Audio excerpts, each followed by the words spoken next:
Bhogapuram airport credit ముమ్మాటికి మాజీ CM జగన్కే దక్కుతుందని ఎమ్మెల్సీ బొత్స సత్యనారాయణ అన్నారు.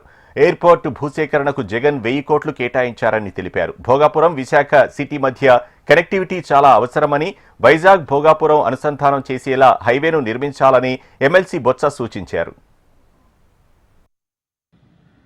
మీ ద్వారా జీఎంఆర్ సమస్యని వారికి అభినందనలు తెలియజేసుకుంటున్నాం, శుభాకాంక్షలు తెలియజేస్తున్నాం.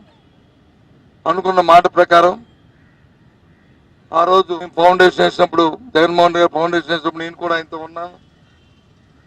మాకు ఇచ్చిన మాట ప్రకారం యాక్చువల్గా ఆ రోజు అయితే ఏంటంటే 26 డిసెంబర్లో అలా పూర్తి చేస్తాం, ట్రయల్ రన్ వచ్చి జూన్లో ఇస్తామన్నారు. అప్పుడు జగన్మోహన్ రెడ్డి గారు వాళ్ళు రిక్వెస్ట్ చేశారు, వేదిక మీద నుంచే తప్పకుండా చేస్తామని చెప్పి ఆ రోజు వేదిక మీద నుంచే జీఎంఆర్ గారు కూడా ఉన్నారు, మల్లికార్జున గారు ఉన్నారు. ఈ ప్రాంతవాసి, ఈ ప్రాంతం పట్ల ఆయన చాలా మక్కువ. ఆయన వచ్చి అక్కడే మాట ఇచ్చారు.